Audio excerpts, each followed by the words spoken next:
कैसे हैं आप? ठीक हैं? खौफनाक बला, खौफनाक चुड़ैल, किस्त नंबर 17,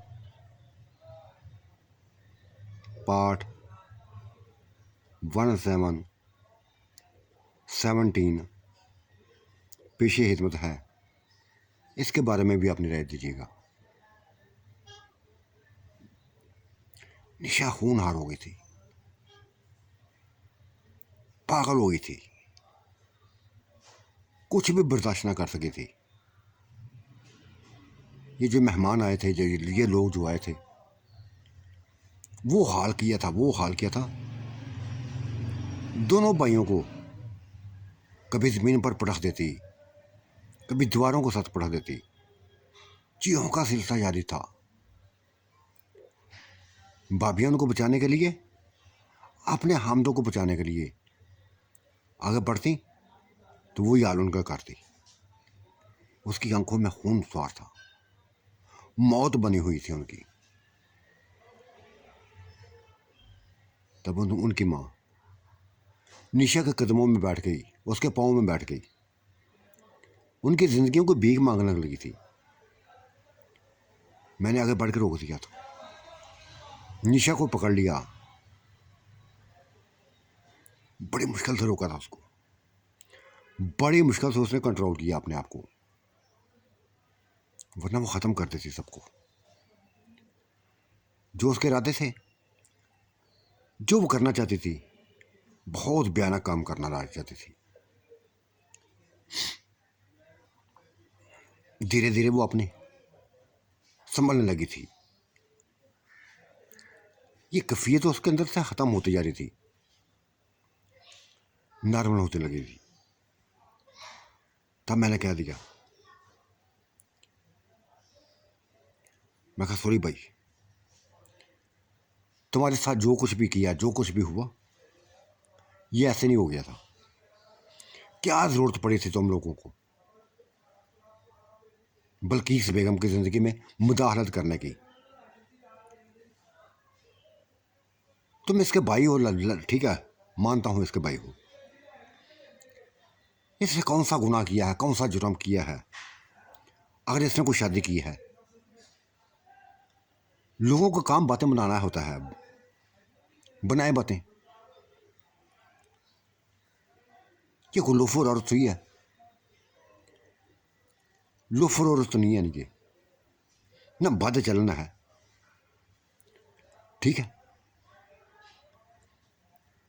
मुझे अच्छी लगी, मैं इसको अच्छा लगा, शादी हो गई।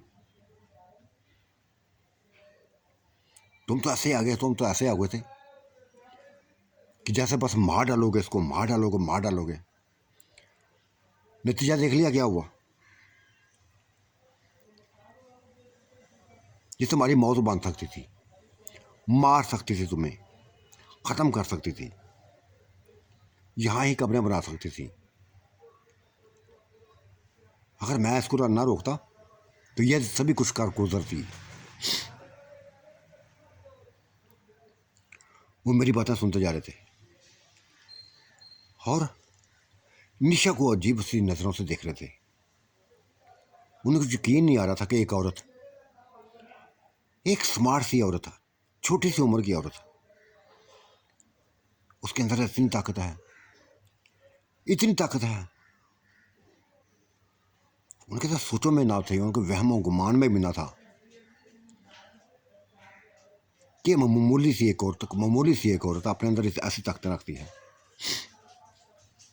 तो मैंने झूठ बोला दिया, मैंने झूठ बोल दिया था। मैं कहा देखो भाई, ये पक्की जगह है, तुम जानते हो पक्की जगह किसको कहते हैं?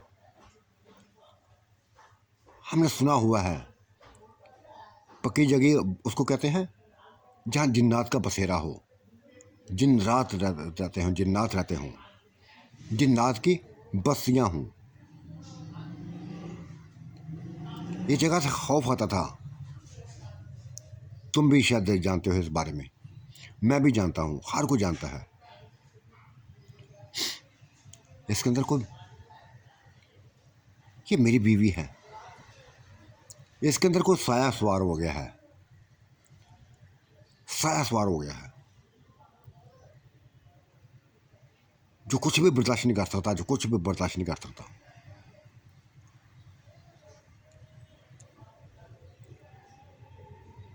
कुछ भी कर सकता है।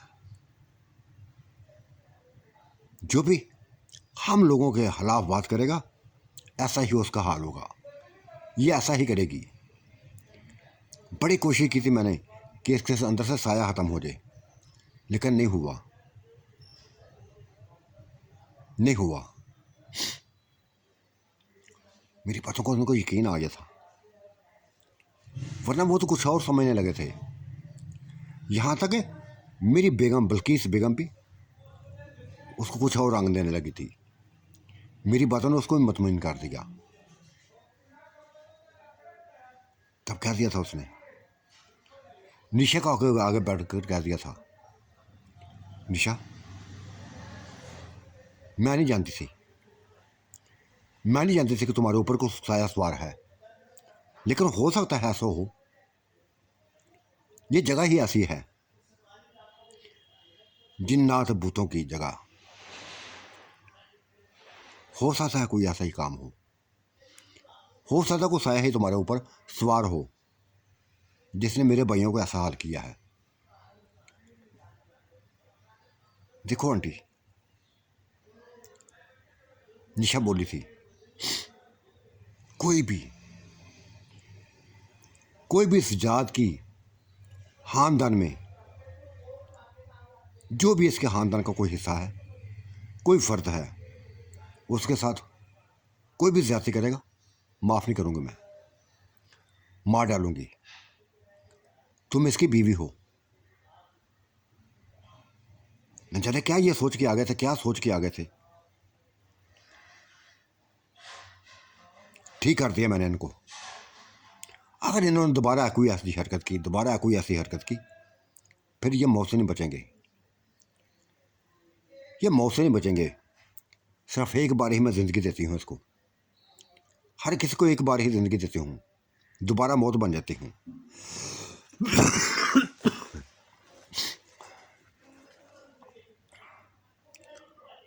इनको कहो, अपने भाइयों से कह दो कि अगर मेहमान बन के रहना तो हमेशा रहो।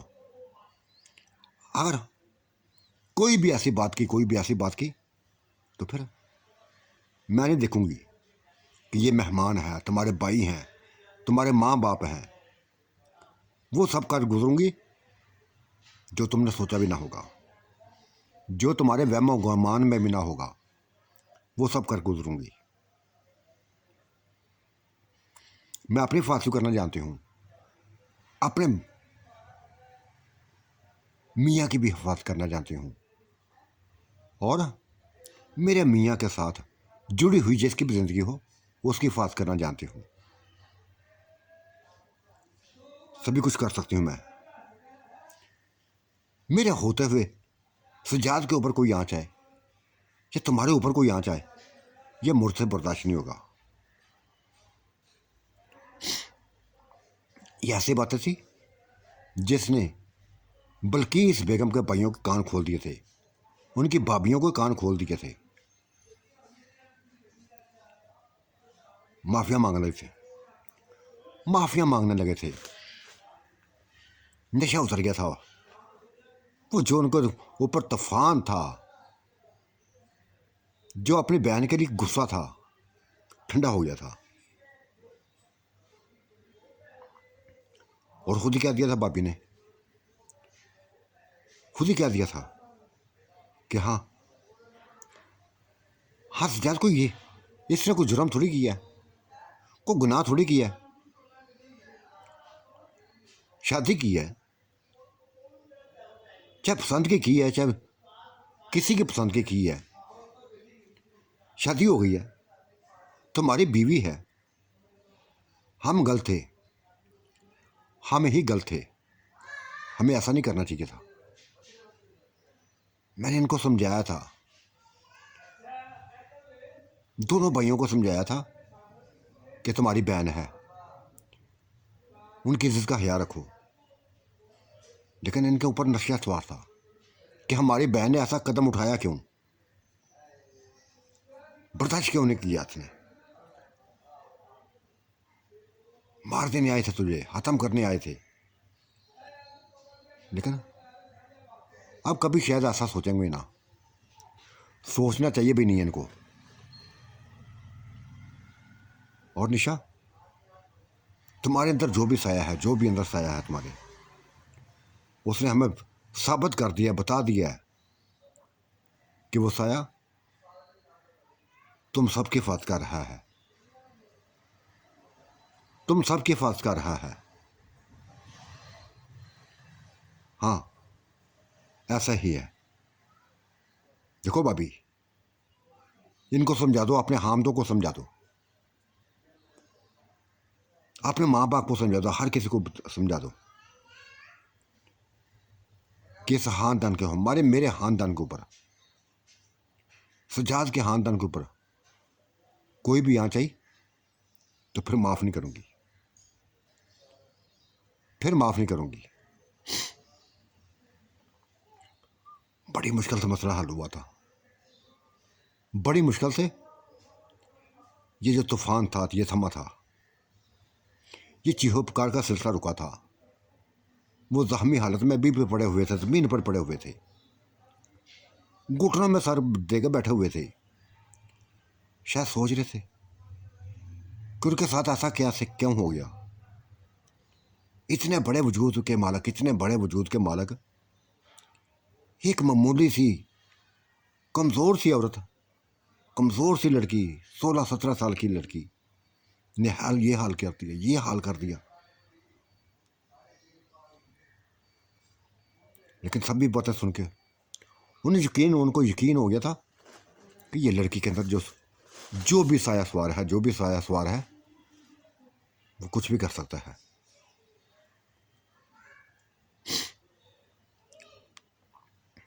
सिलसिला हो गया था, हर कोई संभल गया था। माफिया मांगनी थी उसने, उन भाइयों ने अपनी बहन से माफिया मांगनी थी, माँ बाप ने भी माफिया मांगनी थी कि हम गलत थे, गलत सोच रखी थी। तुमने शादी किया, कोई गुनाह नहीं किया, कोई हर्ज नहीं है, अपनी ज़िंदगी खुद जियो।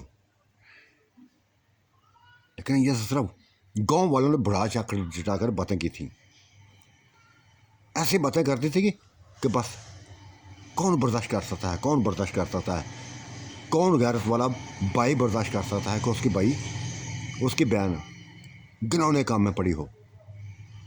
गाँव वालों ने बातें ऐसे ऐसी करती थी कि ये सब बूढ़ी औरत ने, 40 साल औरत ने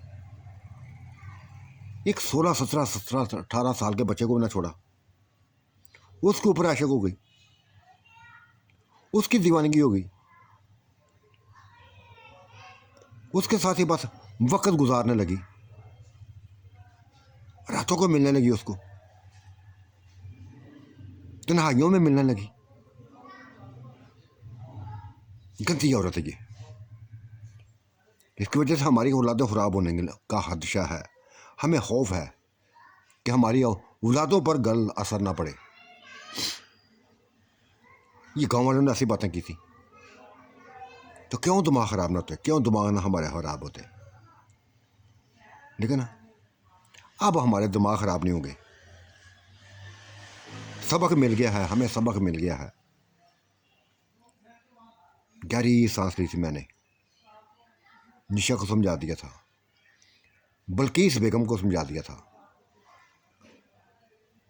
मुतमईन तो सारे हो गए थे कि इस घर में वाकई को साया है, बहुत ताकतवर साया है। मैंने भी कह दिया था, सभी को मज़ीद खौफज़दा कर दिया था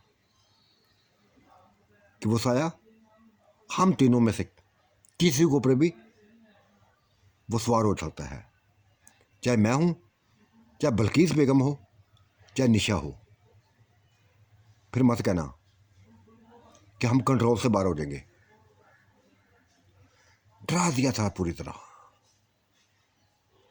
सहम गए थे वो, खौफज़दा थे। अपने जख्मों को देख रहे थे।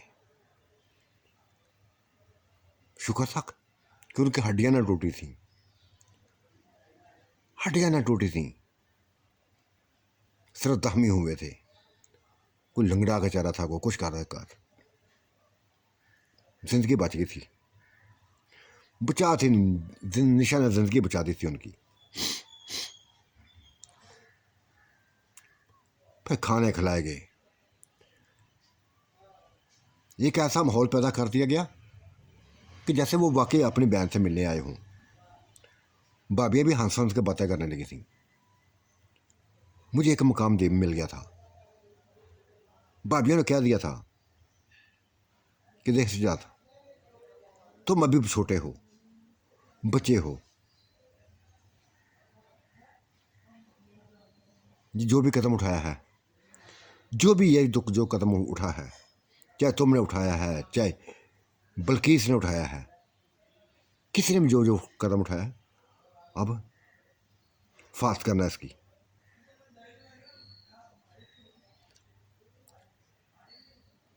इसकी फास्ट करना, ये हमारी गुजारिश है तुमसे। भाभी को ऐसी बातें नहीं करनी चाहिए तुम्हें। देख लिया ना कि कैसे फास्ट कर रही है, निशा ने कैसे फास्ट किया। हाँ देख चुकी हूँ, लेकिन तुमसे जो कहना था कह दिया मैंने। तब मुश्किल रात गुजारी थी उन्होंने, दूसरे दिन भागने की निकलने की। और मेरा ही बेटा जो पास कभी कहीं घूमता, कभी कहीं घूमता।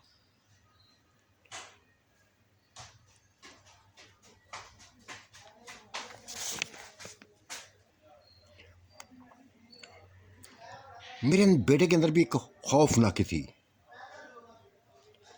बिल्कुल माँ की तरह। उसकी आंखों से हमेशा खौफ आया, पैदा होते ही खौफ शुरू हो गया था। अब उसकी हरकतें भी ऐसी हो गई थी, खौफ ना था उसके अंदर। रातों को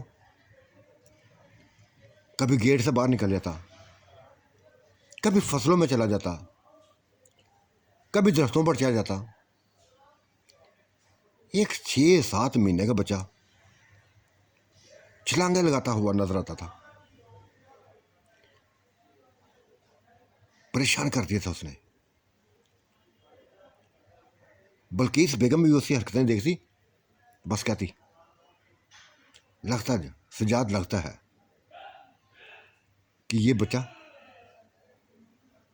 कुछ ना कुछ करने वाला है। हाँ मुझे भी लगता है, बल्कीस बेगम मुझे भी लगता है। मैं इस बच्चे से बहुत ज़्यादा खौफ देता हूँ, बहुत ज़्यादा खौफ देता हूँ, लेकिन क्या करूँ। निशा इतना प्यार करती है, इससे इतना प्यार इससे करती है, कुछ भी बर्दाश्त नहीं कर सकेगी। इसके बारे में कुछ भी मत कहना किसी उससे, बस देखती जाओ। मैं भी देख रहा हूँ, तुम भी देखती जाओ। किसी मुझे तो सजाद वो नक्शा मेरे सामने से नहीं हटता। एक 8 माह का बच्चा, 7 माह का बच्चा, कल मैंने इसको दरख्त के ऊपर चढ़ते देखा था। कैसे चढ़ गया, कैसे दरख्त के ऊपर चढ़ गया, और फिर ऊपर सूखी हुई शाहों पर कभी उधर बस जाता, कभी उधर जाता, कभी उधर जाता, कि जैसे वो दरख्त पर ना हो, जमीन पर चलता फिर रहा हो। ये बात ऐसी थी जैसे मुझे खौफजदा कर दिया था, परेशान कर दिया था। बल्कीस बेगम ने वो तो देख चुकी थी, मैंने ये मंजर ना देखा था, बता दिया गया था। मेरे अंदर खौफ पैदा कर दिया गया था, हद से बढ़कर खौफ पैदा कर दिया गया था। जी तो चाहता था कि बस गला दबा दूं उसका। और फिर ऐसा ही फैसला मैंने कर लिया, बच्चे को ख़त्म करने का फैसला कर लिया, क्योंकि मेरे लिए खतरा था, बहुत बड़ा खतरा था। मेरी जान का दुश्मन बना हुआ था, अपनी माँ के बेइंतहा करीब था और मुझसे बेइंतहा दूर था। शायद बर्दाश्त नहीं कर सकता, उसे बर्दाश्त नहीं हुआ था कि एक इंसान उसकी माँ के साथ उसके तल्लुकात हों, उसके साथ हंसते खेलते नजर आए उसको। ये बर्दाश्त नहीं कर सकता था वो। ऐसे ऐसे जेबों को हरकतें करता है, ऐसे ऐसे जेबों को हरकतें करते कि परेशान कर देता, उलझा के रख देता, परेशान कर दिया था उसने मुझे भी, बल्किस बेगम को भी। और बल्किस बेगम ने कह दिया था कि सजाद बस हमारी ही कोठी में रहो। ये बच्चा अगर कुछ ऐसा कोई काम हुआ तो पहले तो इसके अंदर खौफ ही नहीं है, ना निशा के अंदर खौफ है, अकेला रहना जानती है वो, लेकिन मैं अकेले नहीं रह सकती, मैं अकेला नहीं रह सकती। मुझे तो अंधेरा फैलते ही खौफ आना शुरू हो जाता है, हर तरफ से खौफ आना शुरू हो जाता है। और खासकर इस बच्चे से जो कुछ भी कर सकता है। नहीं नहीं, बल्किस बेगम नहीं, यह मेरा बेटा है, हाथ से नहीं बढ़ेगा। ठीक है, मानता हूं कि इसके अंदर कुछ जिन्नाती ताकतें हैं। जिस तरह इसकी माँ के ऊपर साया है, इसके ऊपर भी शायद साया हो। बर्दाश्त करो, बस बर्दाश्त करो।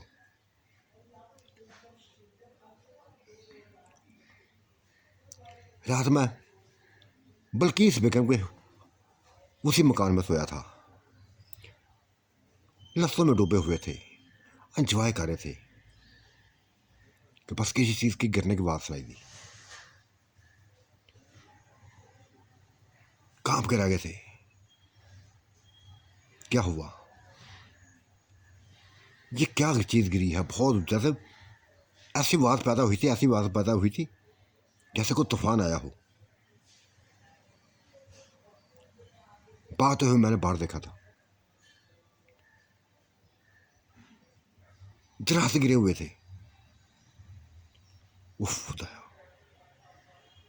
और रात गिरा भी मकानों के साथ था, जोर से टकराया था। ये तो शुक्र था कि दीवारों को कुछ ना हुआ था। कैसे गिर गया अभी तक मुझे यकीन नहीं आ रहा था। जड़ों समेत उखड़ा हुआ था दरख्त, ना कोई तूफान था, ना कोई आंधी थी, कुछ भी ना था। एक खड़ा दरख्त, मोटे तने वाला दरख्त गिर गया, जड़ों से उखड़ गया। ये मंजर हम दोनों के लिए बहुत ज्यादा खौफजदा करने वाला था। बल्किस बेगम तो मेरे साथ लिपट गई, डरी हुई थी, सहमी हुई, खौफजदा।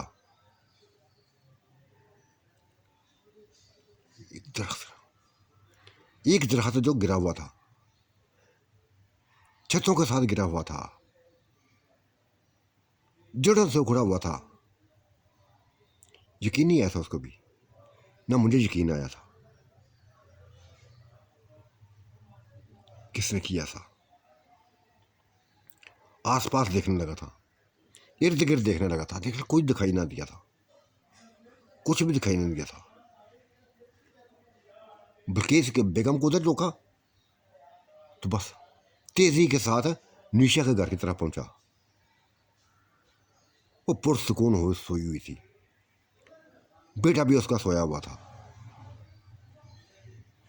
वापस आ गया था। बल्किस बेगम को बता दिया था कि वो दोनों गहरी नहीं सोए हुए हैं, लगता है ये कोई और बला है, कोई और बला है जो बस ये काम करने लगी है, कोई हमारी दुश्मन बन गई है। सजाद कुछ करो यार, सजाद करो कुछ, वरना मैं खौफ से मर जाऊंगी, वरना मैं खौफ से मर जाऊंगी। बल्किस बेगम कांपती हुई डरी हुई बात में ये लफ्ज़ बोले थे। तो साथियों, आज का मंजरनामा कैसा लगा अपनी राय से ज़रूर नवाजिएगा। अल्लाह आपका निगहबान, मेरा भी निगहबान। अल्लाह हाफिज़, बाय बाय।